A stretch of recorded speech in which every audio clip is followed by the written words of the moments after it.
One day a young student went to a wise master and asked, "Master, what is the greatest value of my life?" The master said, "Go to the garden, pick up a big stone, and take it to the market to sell. If someone asks for the price, don't say anything. Just show two fingers. If they try to bargain, don't sell it. Bring it back, and I'll explain the value of your life." The next morning, the student took the stone to the busy market. A woman came and asked, "How much is this stone?" The student showed two fingers. $2, the woman guessed. The student stayed silent, so the woman said, "Okay, $20. I can use it to press my pickles." The student was surprised. "Someone wants to pay $20 for this plain stone," he thought. "There are so many stones like this on the mountain." He went back to the master and told him what had happened. "Master, someone wanted to pay $20 for the stone. Can you now tell me the value of my life?" The master smiled and said, "Take the stone to a museum tomorrow. If someone asks the price, show two fingers again. If they bargain, don't sell it. Bring it back, and I'll explain more." The next day, the student took the stone to a museum. A crowd gathered, curious about the stone. One person offered $2,000, saying they would use it to carve a statue. The student was amazed, but remembered not to sell the stone and brought it back. "Master, someone offered $2,000 for the stone. Can you tell me the value of my life now?" The master laughed and said, "Take the stone to an antique shop tomorrow. If someone asks the price, don't sell it. Bring it back, and I'll tell you more." The next day, the student went to an antique shop with the stone.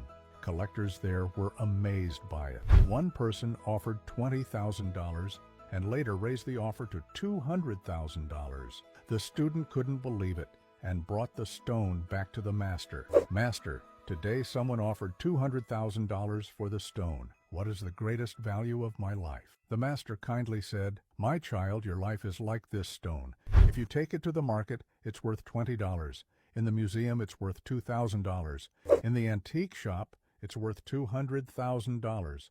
Your value depends on where you place yourself. Choose your place wisely, because the value others see in you depends on where you stand." Just like the stone, our worth is not fixed. It depends on how we present ourselves and the environment we choose to be in. We should surround ourselves with people and places that recognize our true value. In the end, this story tells us that life is about understanding our potential and finding the right opportunities to let it shine. We must never let someone else's limited view of us determine our worth. If you like this story, make sure to subscribe our YouTube channel and follow our TikTok page. The link of the YouTube channel is pinned in the comment. Leo was a lonely boy. He had no friends at school, and his parents were always busy. One day, after failing another science test, he sat alone in the hallway, feeling hopeless. That's when Mr. Harris, the school janitor, noticed him. "What's wrong, kid?" Mr. Harris asked with a kind smile. "I'm bad at science," Leo sighed. Mr. Harris chuckled. "Science isn't about being good or bad. It's about curiosity. Want some help?" From that day on, Mr. Harris helped Leo study. He explained difficult topics in a simple way, making science fun. He even showed Leo experiments using old lab equipment. Slowly, Leo's grades improved. Tom was surprised that the janitor knew so much about science. "How do you know all this?" Tom asked one day, not knowing that Mr. Harris was once famous scientist. Mr. Harris just smiled and said, "I used to love science just like you. I was a scientist, but after a terrible fire that entered my lab, I lost my research and my job. I had nothing left. So I became a janitor." "But why are you still so kind?" Leo asked. Mr. Harris smiled. "Because knowledge is useless if we don't share it." Years passed. With Mr. Harris's help, Leo passed all his exams and became a great scientist. He never forgot the kindness that changed his life. One day, he returned to the school, now a famous scientist. He found Mr. Harris still working as a janitor. "Come with me," Leo said. Leo gave Mr. Harris a beautiful home and helped his son get a good education. He also made sure the world remembered Mr. Harris's back. Tears filled Mr. Harris's eyes. You didn't have to do this, he whispered. Leo smiled. You helped me when no one else did. You taught me not just science, but kindness. Now it's my turn to help. Mr. Harris felt loved.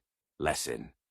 A small act of goodness can change life, and one day that kindness may return in ways you never expected. Always choose to help others, no matter your own struggles. If you love this story, comment, God, let all my kindness pay me in a good way. Share this story to that one person who will love to see, and follow me for more interesting story. Little boy told his mother, "Mom, one day I'll really make you proud." "Yes, my love, bless you," she replied. The boy grew up and started to work really hard day and night. One day his phone rang. "Hello, John? It's your mom," said the voice. "Hi, Mom. How are you?" "I'm fine." "When will you come and see me, John?" said the mom. "Soon, Mom, but things are hard right now," replied the man. "All right, bless you, son." Another day, his mom calls again. "John, hope you're fine." "Mom, I'm very fine," replied the man. "Will I be seeing you anytime soon?" "We'll see soon, Mom, and I'll make you proud," said the man. "Bless you, my son," replied the mom. Finally, he became rich. "Yes, I'll give Mom everything she wants." The next day, his phone rings again. "Hello, Mr. John," said the voice. "Your mom has been in the hospital for a year now. She has cancer and a few days to live." He rushes down to the hospital and finds her lying ill. "Please don't leave, Mom," he said. "I'll give you everything." "My dear son, seeing your face is all I ever wanted." She passed away. In your pursuit of success, never abandon your mom. This little boy sat in class, shivering as the teacher taught. He hadn't eaten since last night. Soon, it was break time. All the students brought out their lunch boxes and placed them on their tables. He looked around and saw all his classmates eating their lunch, but he had nothing to eat. Slowly, he opened his empty lunchbox and glanced around, hoping no one would notice or laugh. It would be very embarrassing if his classmates found out. So he asked the teacher for permission to use the restroom. Once inside, he rushed to a stall, clutching his stomach as he threw up. Then he wiped his tears. "Life is unfair, but I won't die today," he thought to himself as he stared out the window. When he returned to class, he was expecting everyone to laugh at him, the poor, hungry boy. But instead, the room was silent. Everyone was still eating. When he grabbed his lunchbox on his table, he was surprised. It felt heavier. Confused, he opened it and saw it filled with food. He glanced around again, but this time, he saw his classmates smiling, his friends giving him a thumbs up. Then he smiled with gratitude. "Drop a heart for all the kind people." "Dad, I got kicked out of the school bus today." "Take me to school," my daughter said. "Why would they do that?" I asked. "They hate me at school, so they kick me out." I took her to school. At school, the principal told me my 10-year-old daughter was bullying another girl, calling her fat and ugly, and even punched her in the face. I was heartbroken, but decided to watch my daughter. A month passed. One day, my daughter brought home some paperwork. "Dad, you'll have to be taking me to school from next week. I don't want to take the bus anymore." I saw that my daughter had been kicked out again for bullying another student again. I was furious, so I decided I was going to teach my daughter a lesson that bullying will never be allowed in my house. "I love you, honey. Your school is 5 miles away and you're going to walk down to school today." "But Dad, it's raining and cold. It's impossible. Just drive me to school," she protested. "Put on your raincoat and walk," I said firmly. She walked for 2 hours to school under drizzling rain while I drove slowly behind, watching over her. That day she learned never to be a bully again. Comment yes if she needed the lesson. One summer, a boy visited his grandfather and asked, "Grandpa, how can I become successful?" His grandfather smiled and said, "Let me show you something." The next day, they went to a nursery and bought 2 saplings. At home, the grandfather planted one in a pot inside the house and the other outside in the backyard. "Which one do you think will grow better?" the grandfather asked. "The one inside," the boy replied. "It's safe from danger." Years later, the boy returned and asked again, "Grandpa, how can I be successful?" The grandfather took him to see the plants. The one inside the house was small, but the one outside had grown into a mighty tree. "How is this possible?" the boy asked. "The tree outside faced storms, sun, and wind," his grandfather said.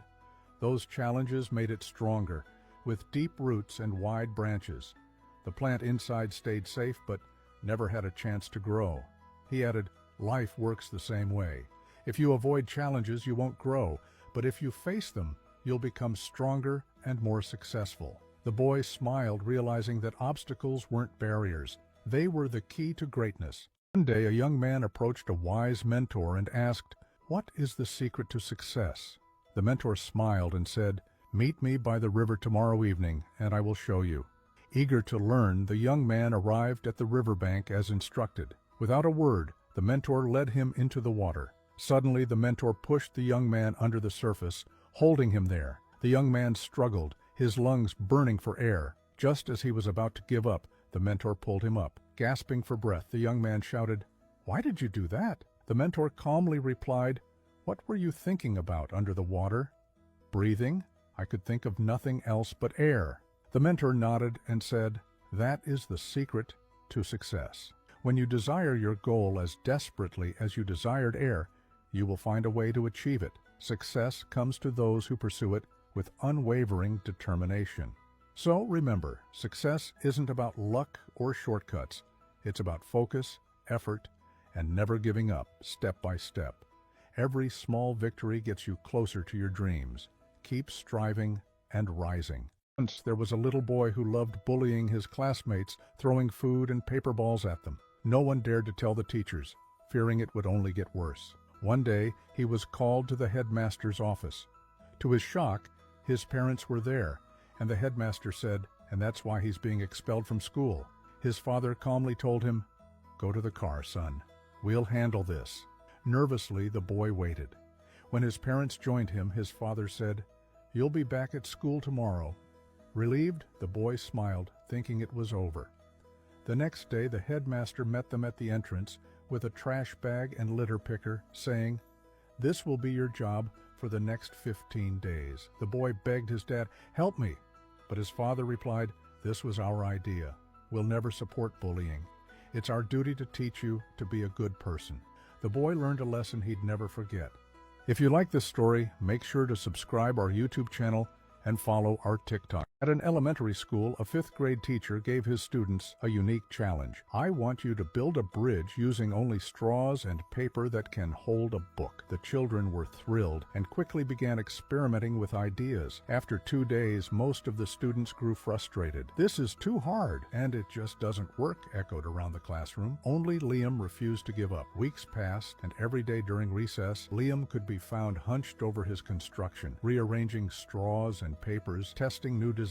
His classmates often teased him, saying, "Why are you still working on this? You'll never make it." But Liam simply shrugged and kept trying. One day, when the children returned from recess, they were met with a surprise. Liam had done it. His bridge, made entirely of straws and paper, held the book firmly. The students gathered around, stunned. "Wow, how did you do that?" they asked in amazement. The teacher smiled proudly and addressed the class. "Failure isn't the end, it's a step toward success. Each time you fail, you're learning what doesn't work, bringing you closer to what does." In a small town, a young girl sold handmade bracelets by the marketplace to support her dream of becoming a writer. One day, an older woman stopped and said, "Why do you sit here every day in the scorching sun selling these small things?" The girl replied, "I'm saving to buy books and attend writing workshops." The woman frowned and said, "You might never become a writer. Why waste your time here?" The girl hesitated but continued her work, determined to pursue her passion. Over the years, she faced countless doubts but kept writing and improving her craft. 15 years later, she became a successful author. At a book signing, she recognized the same woman who had discouraged her. The woman handed her a book to sign and said, "I've read all your novels. Your stories inspire me." The girl smiled and replied, "Thanks, but I wouldn't have written them if I'd listened to you back then." Moral of the story is, never let others' doubts dictate your path. Trust your dreams and work tirelessly to achieve them. Now, if you think this content is good, tag that one friend who needs to see this, and please like, share, and follow.